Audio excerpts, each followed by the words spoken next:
전에 한 신문 칼럼에 중년을 겨냥한 40대 50대를 겨냥한 그런 칼럼이 쓰여진 것을 보고 눈에 확 들어왔습니다. 제목이 뭐냐? 만 번 흔들려도 견뎌야 될 시간. 중년. 중년 이렇게 했을 때는 한자를 써가지고 가운데 중자, 해년자 이렇게 해서 무게감을 더해주고 있었습니다. 성인은 하루에 1000번씩 흔들린다고 합니다. 사는 게 그렇게 힘들다는 것이죠. 꿈도 깨지고 나는 이런 삶이 아닐 것으로 생각을 했는데 중년이 되고 보니까 내 삶도 별 수 없구나. 그리고 내 삶이라고 하는 것이 아무것도 아니었구나 하는 것을 깨닫게 되면서 위기가 온다는 것입니다.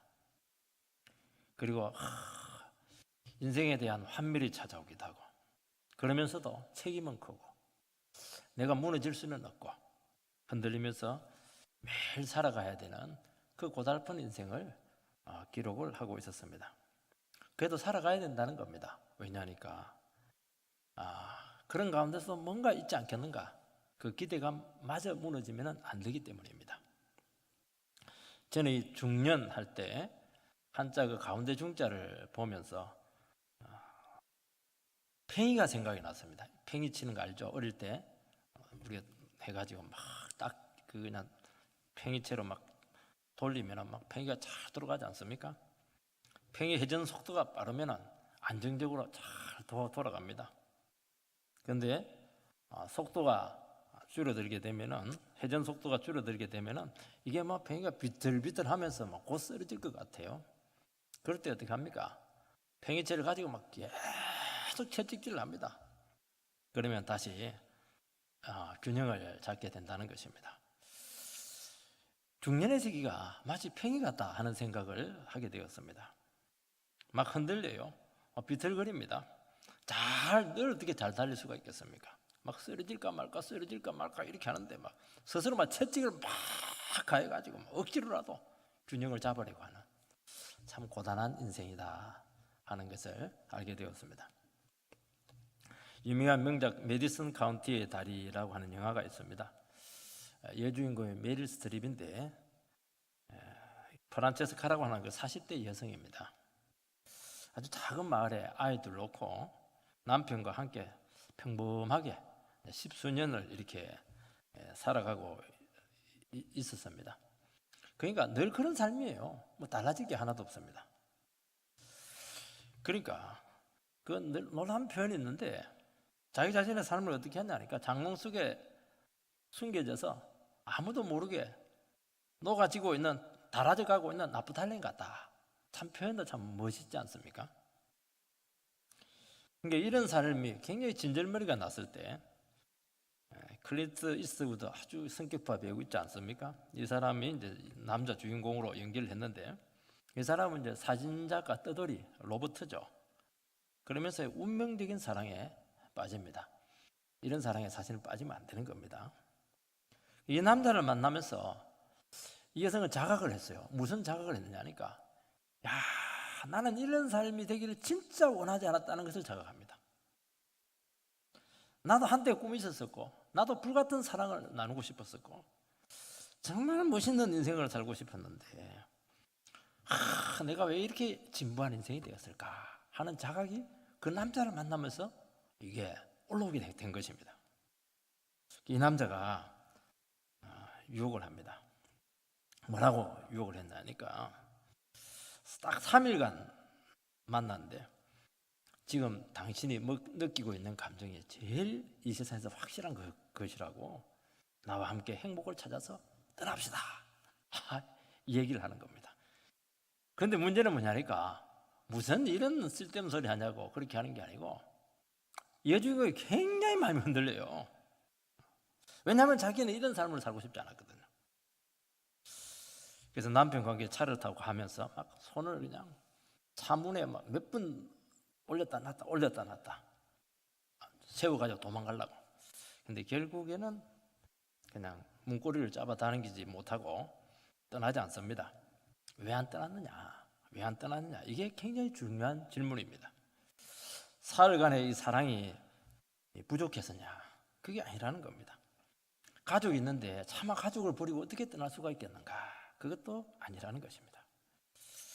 이미 이 여성은 많은 것을 알고 있었다는 겁니다. 뭘 알고 있었습니까? 한때 그 아름다운 환상들도, 그 인생을 불태울 것 같은 뜨거운 열정의 사랑들도 아무것도 아니라는 거예요. 나중 가면 또 진부해지게 되고 또 환멸로 끝나게 된다는 것을 너무나 잘 알고 있는 것입니다. 지금 한때 이렇게 할 뿐이지 아무 새로운 것이 없다는 것을 알고 그 자리에 주저앉고 도리어 어떻게 하냐 하니까 그 뜨거운 그 사랑의 열정을 가슴에 다 품고 있습니다. 끝까지 그걸 마음에 품고 있는 거예요. 그러면서 결론을 더 높입니다. 중년은 하루에 1000번씩 흔들리는데 우리는 10,000번이 흔들려도 끝까지 견뎌야 된다. 중년, 이렇게 결론을 멋지게 내리고 있습니다. 이 예화가 보여주고 있는 것은 세상을 살아가는 인생들의 모습을 잘 보여주고 있기 때문입니다. 우리도 한때는 꿈을 가지고 있고 아마 우리 청년들은 또 참 뜨거운 열정들을 가지고 있을 겁니다. 내 인생은 다르겠지. 내 인생은 멋지겠지. 내 인생은 내가 꿈꾼 대로 진행되겠지. 아마 그런 기대감을 가지고 있고, 그러니까 청춘이죠. 청춘이죠. 우리가 중년이 되시기도 하고 노년에 계시는 분들도 여기에 계실 것입니다. 후회가 되기도 하고, 나는 이런 삶이 되기를 원치 않았는데 나에게 왜 이렇게 인생이 망가졌을까? 그렇고 그런 인생을 왜 살아가게 되었을까? 왜 내 인생이 이렇게 허무하게 끝날 수밖에 없을까? 아마 이런 고민을 하고 계시는 분들도 계실 것입니다.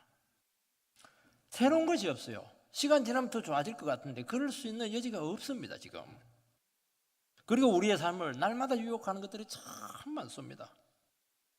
그런 가운데서도 그냥 견디면서 하루하루 살아가야 되는 것이 우리 인생의 모습이라고 하는 것을 말씀하고 있는 것입니다.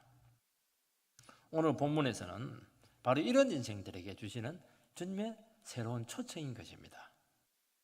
그 현실적인 삶 속에 꿈을 가지고 있기도 하지만 그 열정도 가지고 있지만 그거 갖고 안 된다는 겁니다. 이제 나름대로 살아가지고 이제 뭐 새로운 것이 없고 그냥 못 죽어서 살아가는 그런 인생들에게 주님께서는 새로운 세계로 위대한 초청을 하고 있다는 것입니다. 누구든지 목마르거든 나에게 와서 마시라. 나를 믿는 자는 성경의 이름과 같이 그 배에서 생수의 강이 흘러나리라. 작은 소리로 원래 읽으면 안 돼. 이거는 예수님께서 큰 소리를 했기 때문에 이거는 굉장히 큰 소리로, 명절 마지막 큰 날이니까 클라이막스죠. 여기서 명절은 초막절입니다. 초막절에 주님께서는 막 의식을 하기 위해서 그렇게 열심히 그냥 신앙 의식을 하고 있는 그들에게 그게 아니라는 거예요. 거기서 뭐가 나오냐는 것입니까? 나에게 와라. 그러면 목마른 자는 다 내게로 나오라. 그러면 배에서부터 생수의 강이 흘러나오리라. 영원히 고갈되지 않는 멋지고 풍성한 세계로 너희들을 초청하겠다고 말씀을 하고 있는 것입니다. 첫 번째는 인생의 갈증을 우리는 느껴야 된다는 것입니다. 37절 말씀을 보면 명절 끝날 곧 큰 날에 예수께서 서서 외쳐 이르시되 누구든지 목마르거든 내게로 와서 마시라. 여기서 중요한 것은 누구든지 목마르거든. 이게 이제 전제의 말씀입니다. 목마르다 하는 것은 갈증을 느끼고 있는 그런 상태를 이야기합니다. 여러분, 우리는 많은 갈증들이 있습니다. 그야말로 목말라요. 육신적인 갈증도 있고요. 또 정신적인 갈증도 있고요. 배우지 못한 그런 지식에 대한 갈증도 있습니다. 또 정치에 대한 갈증이 많아요. 지금 우리나라는 많은 사람들이 지금 정치가 왜 이렇게 되어가고 있는가? 짜증난다. 왜 이렇게 나라가 제대로 안 세워질까? 이 갈증이죠, 이 갈증. 갈증은 있지만 해결점이 없는 것입니다, 이게. 여러분 아마 어렵게 살아가시는 분들은 우리 집은 언제까지 이렇게 힘들게 경제적으로 어렵게 살아가야 될 것인가? 이 경제적인 갈증을 느끼는 사람들도 많다는 것입니다. 청년들은 왜 이렇게 나는 취직이 안 될까? 이 취직에 대한 갈증이 있는 거예요, 전부 다. 다른 친구들은 잘도 되는데 나는 왜 안 될까? 하는 것이죠. 근데 이런 것들은 취직이 되고 또 뭐 대학을 가고 유학을 갔다 오고 또 돈을 좀 벌고 이렇게 하면 어느 정도 해소가 될 수가 있습니다. 이 삼성 이건희 회장이 지금도 막 생물학적으로는 살아있는 것 같아요. 근데 사실은 죽은 겁니다. 아마 이분이 편지를 하나 썼던 것 같습니다. 아프지 않아도 해마다 건강검진을 받아보고 목마르지 않아도 물을 많이 마시고 괴로운 일이 있어도 훌훌 털어버리는 법을 배우며 양보하고 베푸는 삶도 나쁘지 않으니 그리 한번 살아보게나. 돈과 권력이 있다 해도 교만하지 말고 부유하지 못해도 사소한 것에 만족을 알며 필요하지 않아도 휴식할 줄 알며 아무리 바빠도 움직이고 또 운동을 하게나. 3,000원짜리 옷가치는 영수증이 증명을 해주고 3천만 원짜리 자가용은 수표가 증명해주고 5억짜리 집은 집 문서가 증명을 해주는데 사람의 가치는 무엇이 증명을 해주는지 알고 있는가? 바로 건강한 몸이라네. 이분이 건강에 대해서 얼마나 갈증이 있었으면 이런 편지를 썼겠습니까? 그 후세대들에게 이 편지를 남겼다고 해요. 건강에 들인 돈은 계산기로 두드리지 말게나. 건강할 때 있는 돈은 자산이라고 부르지만 아픈 뒤 그대가 지고 있는 그 돈은 그저 유산일 뿐이니 세상에서 당신을 위해 차를 몰아줄 기사는 얼마든지 있고 세상에서 당신을 위해 돈을 벌어줄 사람은 역시 있을 것이요. 하지만 당신의 몸을 대신해서 아파줄 사람은 결코 없을 테니 물건을 잃어버리면 다시 찾거나 사면 되지만은 영원히 되찾을 수 없는 것은 하나뿐인 생명이디요. 내가 여기까지 와보니 돈이 무슨 소용이 있는가? 무한한 재물의 추구는 나를 그저 탐욕스러운 늙은이로 만들어 버렸다네. 내가 죽으면 나의 화로운 별장은 내가 아닌 누군가에 의해서 살게 되겠지. 나의 그 멋진 차는 다른 사람 손에 그 키가 들려져 있겠지. 그렇게 막 하면서 막 계속 편지를 내려간다는 것입니다. 이거 보면 정말 그 인생을 아는 것 같은데 이분은 모든 것을 다 가졌어요. 근데 하나를 못 가졌습니다. 건강을 잃어버렸던 것입니다. 건강을 잃어버렸다는 자각이 이 건강에 대해서 몸의 건강에 대해 이렇게나 깊이 있게 성찰을 했다는 것을 알 수가 있는 거예요. 이게 사람은 그런 것 같아요. 자기의 결핍이 있으면 그게 생각을 많이 하고 자각경제가 있기 때문에 그렇게 하는 겁니다. 고민을 많이 하고 거기서부터 뭔가 인생을 한번 접근을 해보고 이렇게 하는 것입니다. 그렇지만 그것으로 끝인 거예요. 여러분 인생들에게 있어서 영원히 해결되지 않는 갈증이 하나가 있는데 그것은 영적인 갈증입니다. 영적인 갈증이 뭐냐? 내 존재에 대한 갈증입니다. 인생에 대한 갈증입니다. 인생이 뭐냐는 겁니다. 우리는 다 죄를 짓기 때문에 알게 모르게 죄가 주는 고통 가운데 신음하면서 살아가고 있는데 이 죄에 대해서 어떻게 우리가 해결해야 될 것인가 이런 갈증들이 다 있는 것입니다.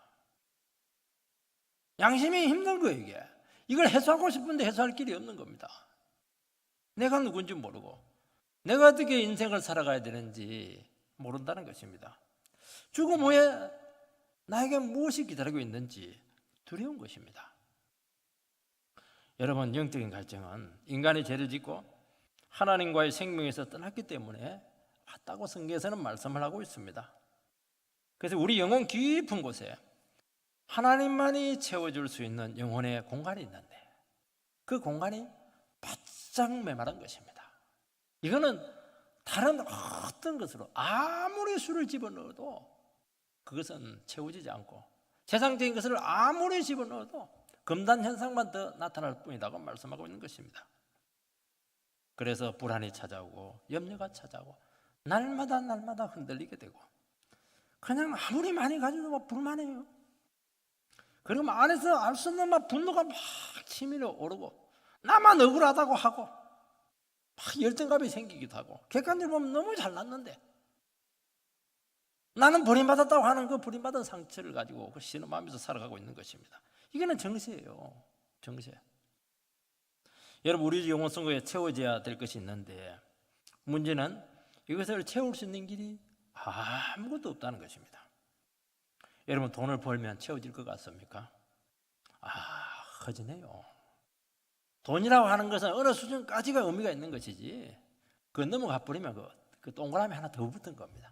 1,000억이 1조 되는 것이고 10조 되는 것이고 그거는 의미가 없는 거예요. 그냥 동그라미 하나 더 붙는 겁니다. 우리는 워낙 없으니까 100만 원 벌다 200만 원 벌면 와, 이웬 땡이야 이러면서 막 그냥 기분 좋고 이렇게 하죠. 연봉 한 3억씩, 아니, 월급 한 5억씩 받아 보시기 바랍니다. 500만 원이나 비슷한 거 이게. 왜냐하면 그거는 이 세상에서 좀 피로를 채우는 겁니다. 세상에서 열심히 노력해서 출세하고 불안한 위치에 올라가 보면 참 밑에 있을 때는 참 그렇게 부를 수가 없어요. 당신은 올라가 보지 않으면서 뭐 그렇게 하냐. 알 수가 있는 거예요, 이게는. 아무것도 아니라는 게 이게. 근본적인 문제는 여전히 남아있고 갈증은 해소되지 않았다는 것입니다. 오늘 사람들은 참 잘 살아요. 근데 참 외로워합니다. 제가 어릴 때만 해도 정말 못 살았습니다. 끼니가 없었고요. 식구는 뭐 많고 집안에 뭐 10명씩 드글드글 있는데 뭐 먹을 게 없어가지고 밥 먹을 때면 전쟁이에요. 이게 뭐 어떤 놈이 맛있는 거 먼저 젓가락으로 가느냐, 이게 뭐 굉장히 그렇게 순서를 어겼다가 이거는 뭐 용서받지 못하는 겁니다. 그래도 외롭지 않았어요. 외로울 시간이 없었어요. 지금은 막 너무 좋은 집에 살고 맛있는 거 먹고 이렇게 하는데 사람들이 막 그렇게 외롭다고 그러고 막 우울증 약을 얼마나 먹는지 몰라요. 외로워가지고. 왜냐하면 인간의 근본적인 문제가 해결이 안 됐기 때문에 그 집 가지고 되는 게 아닙니다. 열심히 살았는데 남는 게 없고 만족이 되지가 않습니다. 어려우면 아무도 내 인생을 도와줄 수 없다는 것을 참 알게 되고 참 연약하다 하는 것을 깨닫게 된다는 것입니다. 사랑하는 사람들이 곁을 떠나게 될 때, 병상에 홀로 조용히 누워있게 되었을 때, 내 혼자구나. 인생은 결국 내 혼자구나. 이 뼈저린 그런 정말 그 냉기를 느낀다는 것입니다. 여러분, 사람이 나이가 든다는 것이 이게 쉽지가 않아요. 아유, 나이 들어가지고 빨리 천국 가면 되지. 아니에요. 사람이 늙어간다는 거, 죽어간다는 게 이게요, 보통 어려운 과정이 아니라는 것이죠. 힘이 약해지고 내가 쓸모없는 존재가 되고 내가 눈밖에 내고 점점 사라지는 가루처럼 돼가는 그 모든 과정을 느끼면서 살아가야 되기 때문에 이게요, 이 현실을 받아들이는 게 이게 정말 어려운 과정이라고 합니다. 그래서 노인 우울증이 오는 것입니다. 여러분, 우리 인생 속에 찾아오는 그 영적인 갈증은 다른 어떤 것으로도 해소가 될 수가 없습니다. 사마리아 여성이 애정의 결핍을 새로운 남자를 자꾸 만남으로써 체험받으려고 했는데, 그러면 그럴수록 행복은커녕 망가지고 비참해졌습니다. 여러분, 사랑은 구걸한다고 해서 오는 게 아닙니다. 하나님이 주셔야 되는 것이죠. 사랑 구걸하면 그 사람이 완전히 그 남자가 완전히 그냥 그 사람 싹 빼먹고 또 버리는 거예요, 이게. 오직 생명이 근원 되신 주님을 만나서 생수를 마심으로써만 해결이 될 수가 있습니다. 영적인 갈증은 죄 때문에 하나님과의 관계가 끊어졌기 때문에 오는 정상인 것을 말씀합니다. 여러분, 죄를 지은 영혼이 어디에서 이 죄를 해결할 수가 있겠습니까? 선행을 해도 안 되고 고행을 하고 수양을 쌓고 봉사를 하고 아무것도 하지 못해요. 성철 스님이 얼마나 많은 고행을 했습니까? 앉아가지고 자지 않고 8년을 지냈고 20년 동안 나오지도 않았고, 이분이 죽을 때 어떻게 했냐면 내가 얼마나 죄가 많은지 수리산 한 20만 킬로 높이라고 하는지 굉장히 높은 산이죠. 억만금 같은 죄를 짓고 간다고 그렇게 하면서 막 절렬히 나는 지옥으로 떨어진다고.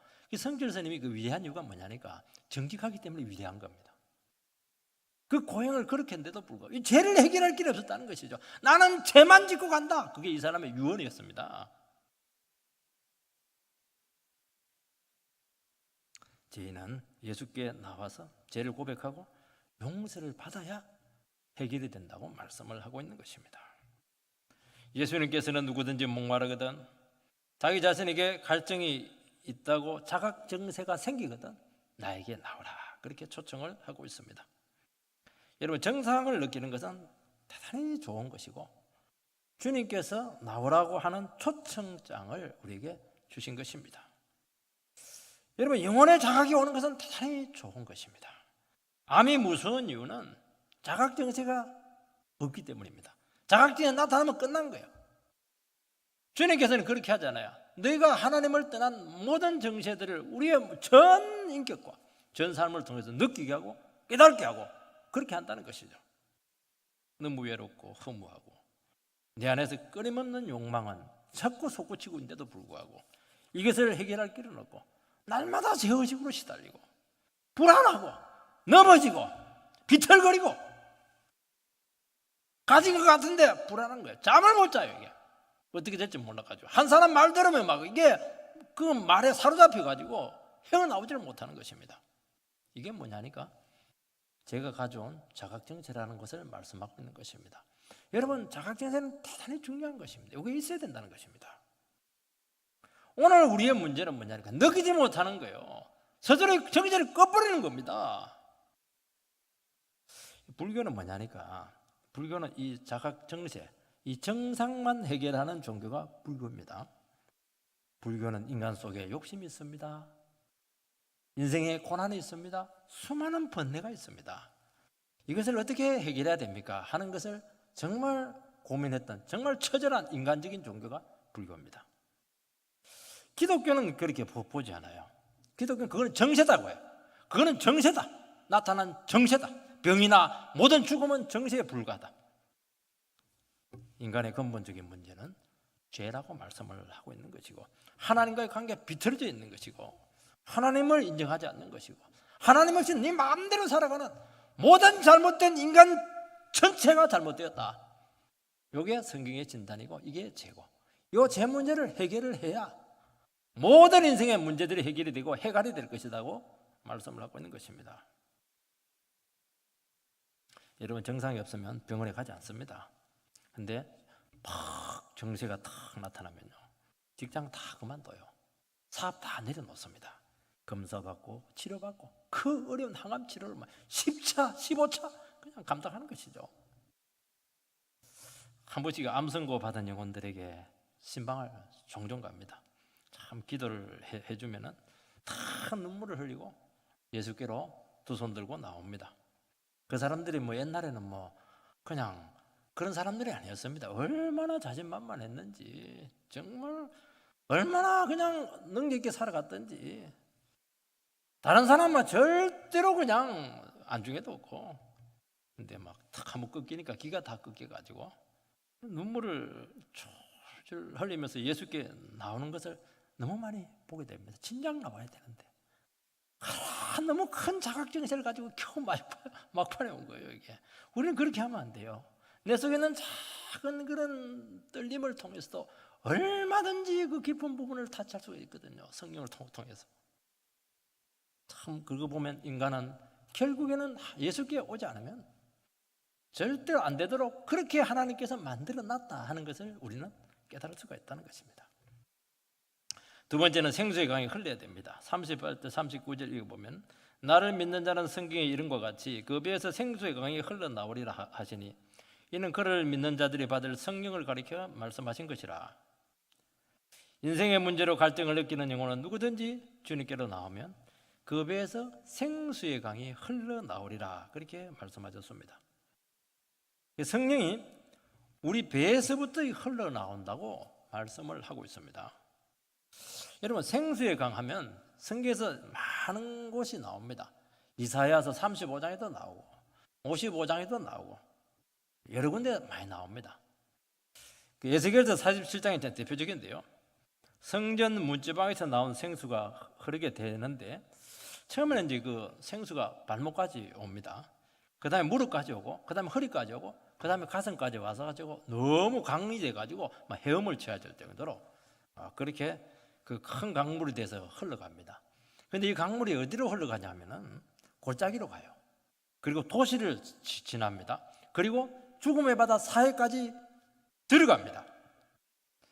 그러면서 그 주위에 있는 모든 통과했다 하면 다 살려놓습니다.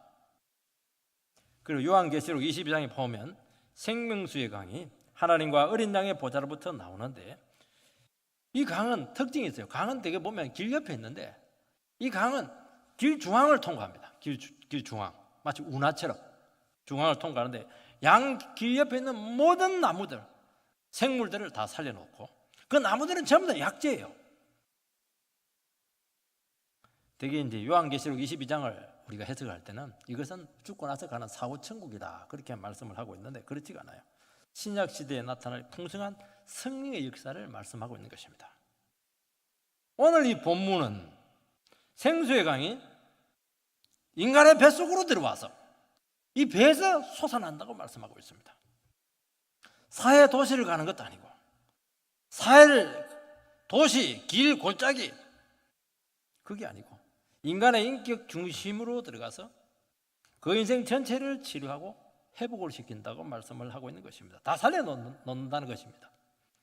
여러분 성령은 뭐냐? 우리의 인격과 인생 전체를 치료를 하신다는 것입니다. 여러분 인간의 배라고 하는 것은 마음이에요. 이 마음이에요. 마음. 인간의 내면을 의미하는 것입니다. 성령님께서는 인간의 가장 깊은 곳까지 파고 들어가서 우리를 수술하고 치료하고 회복하신다고 말씀하고 있습니다. 여러분 한방에서 모든 인간의 장기, 비장, 폐장, 간장 전부 다 장기지 않습니까? 이것은 전부 다 감정을 다스리는 것이고 이 기질과 관계가 돼요. 그러니까 성령은 우리의 모든 병든 감정을 치료한다는 것입니다. 우리의 그 모난 기질을 전부 다 치료한다는 것입니다.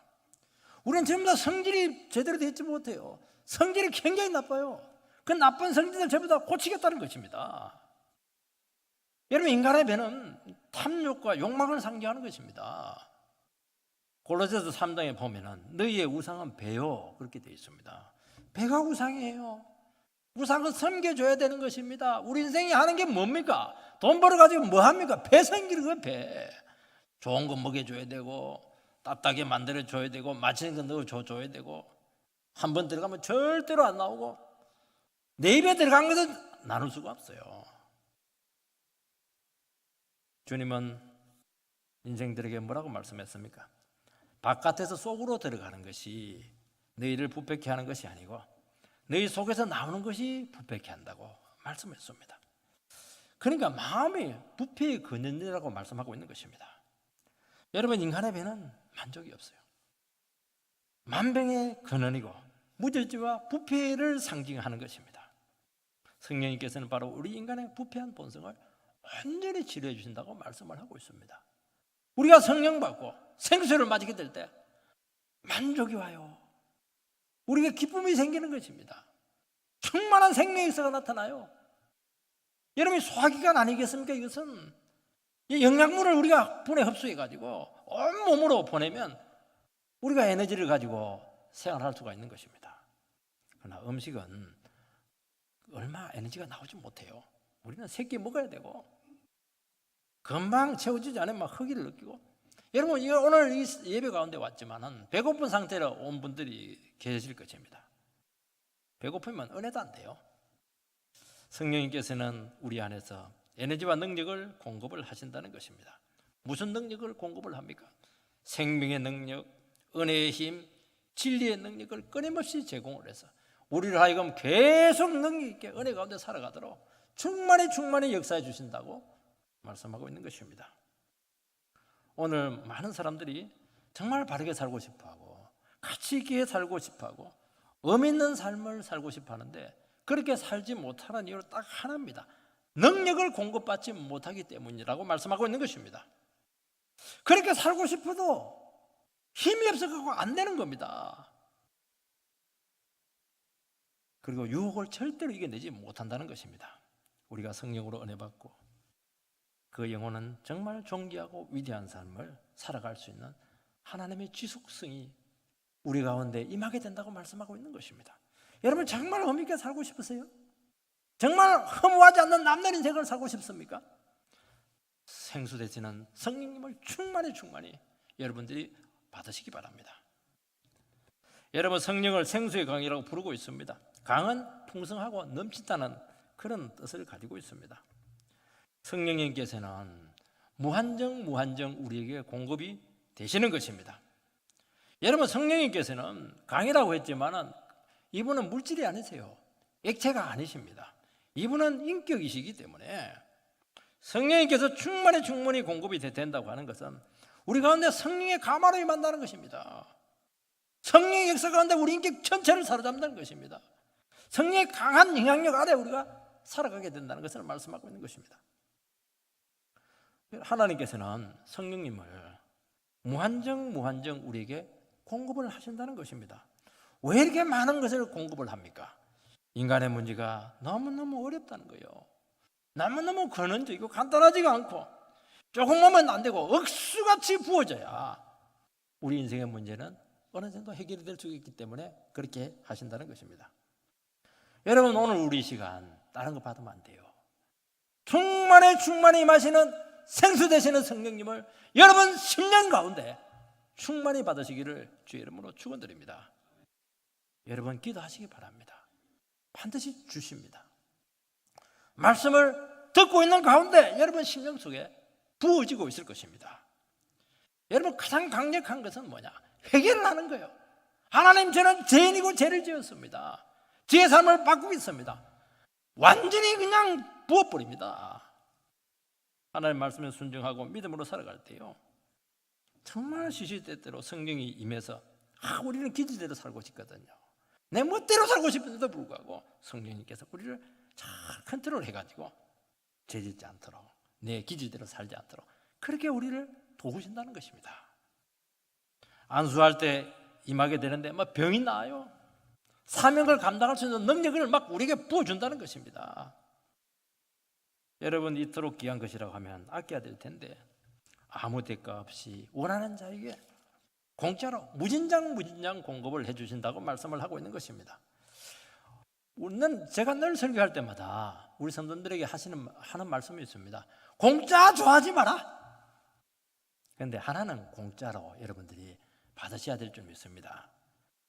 여러분, 성령님을 공짜로 주신다고 하는 것은 가치가 없기 때문에 그런 것이 아니고, 이것은 값으로 따질 수 없는 어마어마한 가치를 가지고 있기 때문에, 어느 누구도 값을 지불하고 할 수 없기 때문에 값 없이 와라, 가난한 자도 와라, 누구든지 와라, 그렇게 말씀하고 있는 것입니다.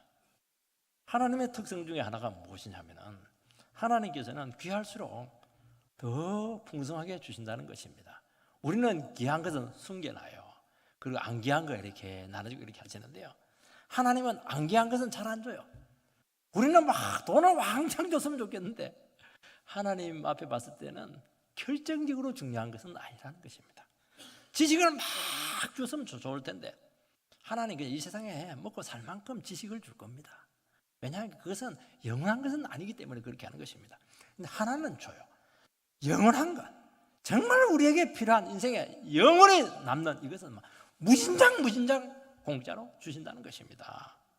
왜냐하니까 그것이 은혜라는 것입니다.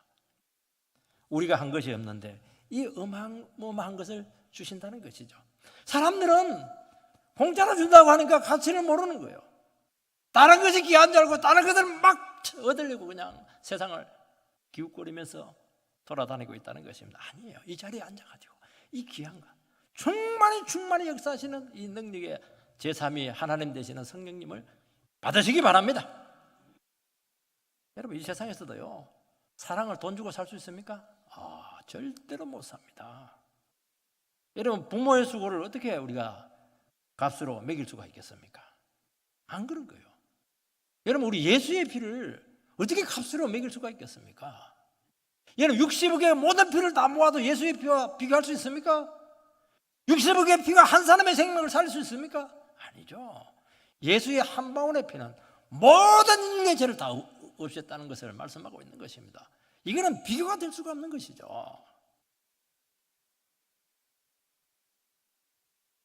예수의 피만이 인생의 근본 문제를 해결할 수가 있습니다. 구속받은 자녀에게 성령은 무한정 공급되게 하였고 아낌없이 우리 영혼을 위해서 낭비했습니다. 이스라엘 백성들이 40년 광야 생활을 하게 되었는데 광야에 뭐가 있습니까? 먹을 것이 있습니까? 마실 것이 있습니까? 정갈이 막 날뛰고 있고 기온 차이는 엄청나요. 40년을 견뎌낸 이유가 어디에 있습니까? 그것은 성령님이 그들과 함께 계셨기 때문에 그렇게 하는 것입니다. 아무것도 없는데 뭔가 나오니까 살았죠. 여러분, 우리는 광야 같은 인생을 살아가고 있는 것입니다. 나올 게 뭐가 있어요? 사람들을 바라봐도 사람들은 전부 다 바라보면 저 사람이 나에게 뭐 좀 줄 거 있나 그 생각만 하는 거예요. 전부 다 그렇게 해요. 그렇게 하지 마시기 바랍니다. 성령님께서는 막 생수를 터지게 하고 하늘에서 만나를 내리게 하고 정갈로부터 지켜주고 그냥 춥지 않도록 그냥 구름기둥 불기둥으로 우리를 지키시고 그렇게 해서 살게 한다는 것입니다. 우리의 삶이 기적으로 점철될 것입니다. 여러분, 성령님의 역사는 후회하심이 없습니다. 여러분, 성령님의 특징이 뭐냐니까, 성령님께서 역사하고 나서 아깝다, 붓는다고 하는 게 뭘 얘기했냐니까, 막 이걸 그냥 붓는 거예요. 물을 부어 뿌리면 어떻게 됩니까? 주워 담을 수가 있습니까? 못 주워 담아요. 우리는요, 귀한 것들 있으면 참기름 같은 게 하고 이러면 막 조금 떨어뜨리려면 막 큰일 나요. 이거는 혀로 막 핥고 이래가지고 절대로 떨어뜨리면 안 돼요. 비싸기 때문에요. 못 주워 담아야 해요. 성령님은 그렇지 않아요. 이 비싼 것을 그냥 막 낭비합니다. 어우, 저거 안 되는데, 저 인간 저거 인간 안 되는데, 저 못된 놈 저거 아무리 부어도 이게 안 돌아올 텐데, 안 그래요. 아우, 정말 사악한 범죄 인간도요, 성령님께서 막 낭비를 하는데요, 막 부어줘요. 은혜로 나오게 하신다는 것입니다. 이 정도로 우리가 가치 있는 인간이라고 말씀하고 있는 것입니다.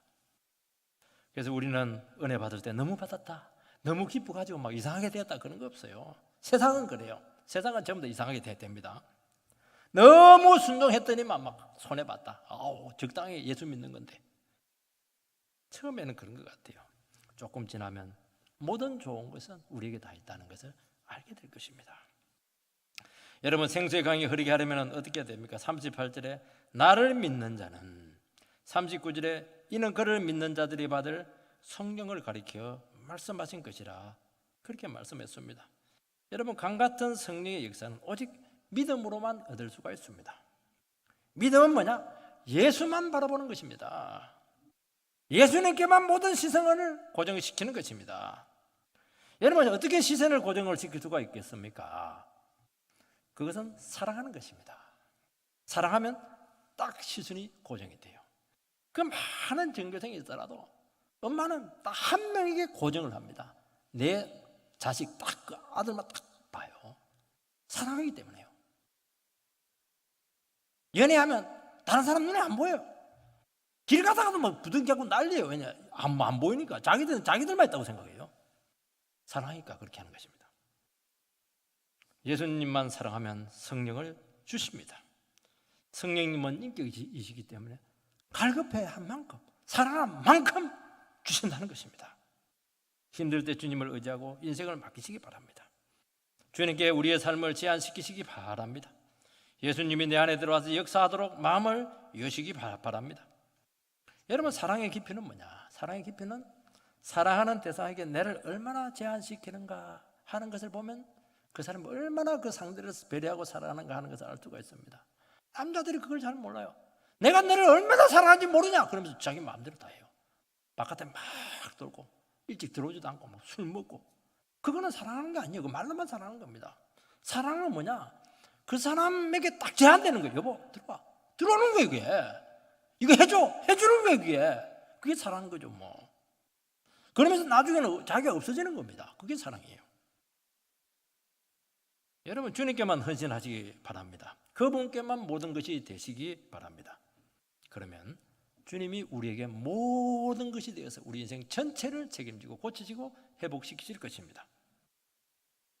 여러분, 예수님을 믿고 그분이 내 안에 계시게 될 때 주님께서는 나를 통해서 모든 것을 하신다고 말씀했습니다. 여러분 뜻대로 살지 말고 예수 붙드시고 살아가시기 바랍니다. 여러분, 인간적인 생각, 내 기질이 올라올 때 그대로 하면 성령님은 떠나게 될 것입니다. 나를 부인하고 예수의 뜻대로 살면 막 강같은 성령의 역사가 우리 가운데 부어지게 될 것입니다.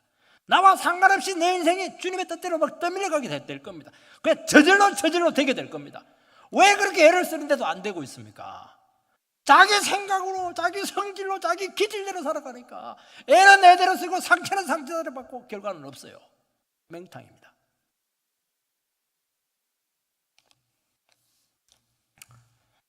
여러분, 예수께서 세상을 고정시킬 때 삶의 방향성이 생기게 되고 우리의 삶의 절대적인 기준이 생기기 때문에 흔들리지 않아요. 사람들은 왜 흔들려요? 내가 얼마나 귀한지를 모르기 때문에, 내 속에 말씀이라는 건 절대적인 기준이 없기 때문에 이 말하면 여기서 흔들리고 저 말하면 10개 흔들리고 휘청휘청 그냥 팽이처럼 팍 쓰러지면 팽이는 스스로 못 일어납니다. 그러면서도 참 긴장이 있으면서도 절도 있고 자유롭고 유연하고 막히지 않고 열려있고 왜 사람이 그렇게 꽉 막혀 있습니까? 10년 20년 된 그 믿음의 사람들이요 말이 안 통하는 게 꽉 막혀가지고 왜요? 자기 식구 속에 갇혀있기 때문에 그렇게 하는 것이면 자기를 열어가지고 성령이여 나에게 충만히 마셔서 나의 생각을 바꿔주시고 나의 인생의 깊이를 더해 주십시오. 얼마나 사람이 유연한지 몰라요. 성령님께서는 갈급한 심령들 속에 사모하는 영혼들에게 주실 줄 믿습니다. 여러분 성령님께서 역사를 하기 시작하면 모든 문제는 한순간에 해결이 될 것이고 됩니다. 그리고 해결되기 시작합니다. 특히 우리 인생의 고비에서 성령님께서는 우리를 도우셔서 성공적인 인생이 되게 할 것입니다. 제가 아마 여러분 예를 한번 들었을 것입니다. 짐을 잔뜩 싣고 손수레를 끌고 막 언덕을 올라가요. 거의 다 올라갔는데 1m가 탁 남겨져 있는데 힘이 다 빠져버렸어요. 거기서 중도에 포기하면 그냥 도로 그냥 숲으로 되는 것입니다. 근데 누가 그때 와서 탁 밀어주면 가볍게 넘어가는 것입니다. 여러분 성령님은 어떤 분이시냐? 우리 인생의 고비에서 밀어줍니다. 여기서 인생은 결판나는 겁니다. 자기 힘으로 사는 사람들은 열심히 해요. 열심히 올라갑니다. 그리고 딱 9분 응선에서 멈춰가지고 거기서 팍 이러다가 팍 떨어지는 거예요. 그럼 끝나는 겁니다. 성령님께서는 그렇게 하지 않아요. 그 결정적인 순간에 한번 밀어줄까? 팍 밀어주면 극복이 되면 그 사람은 인생을 성공하는 것입니다. 여러분 그렇게 인생을 살아야 되지 않겠어요? 어떻게 여러분의 힘으로 인생길을 걸어갈 수가 있겠습니까?